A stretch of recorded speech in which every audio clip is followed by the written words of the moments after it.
மக்கள் ஒரு அரசியல் தலைவருக்கு பாதுகாப்பு இல்லைன்னா இந்த சாதாரண மக்களுக்கு எப்படி பாதுகாப்பு இருக்கும்?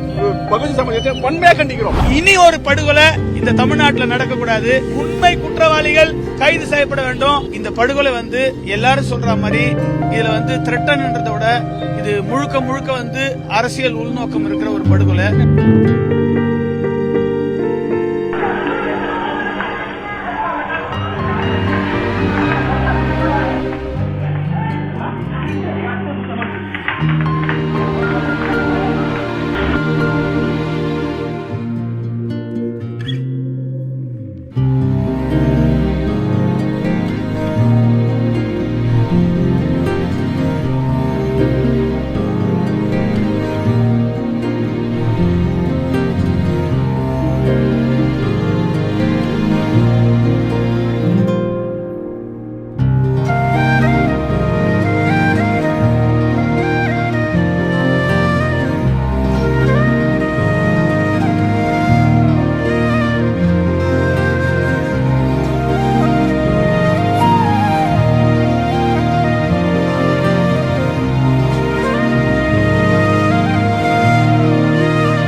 சமத்துவ தலைவர் அண்ணன் ஆம்ஸ்ட்ராங் அவர்களை உங்கள் சார்பாக அன்போடு அழைக்கிறோம்.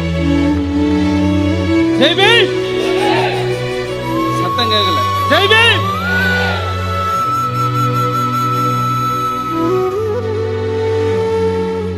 ஒருங்கிணைப்புனா தமிழ்நாடு இருக்கக்கூடிய மக்களிடம் ஒருங்கிணைந்து செயல்படுத்திக் கொண்டிருக்கும் நம்மளுடைய ஐயா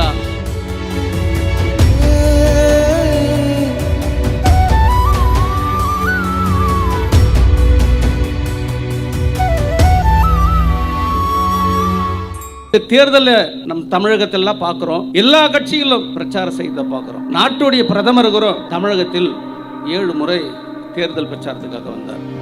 அந்த கூட்டணி பேரு என்டிஏ கூட்டணி. அதுக்கு எதிராக இன்னைக்கு இருக்கக்கூடிய இந்தியா கூட்டணி என்ற ஒரு கூட்டணி அமைஞ்சது. முதல் அந்த இந்தியா கூட்டணின்றது பீகார்ல இருக்கக்கூடிய தலைநகரத்துல நிதிஷ்குமாரோடைய தலைமையில அந்த கூட்டணி அமைஞ்சது. அந்த கூட்டணி அணையும் போது இந்தியாவில் இருக்கக்கூடிய எல்லா தலைவர்களும் இணைஞ்சு மக்கள் கிட்ட கை தூக்கி அவங்களுடைய பலத்தை காட்டினாங்க. நம்மளுடைய தேசிய தலைவர் ஒரு வார்த்தை சொன்னாங்க, இந்தியா கூட்டணின்றது கைகள் மட்டும் தான் இணையுது, இதயங்கள் இணையுது.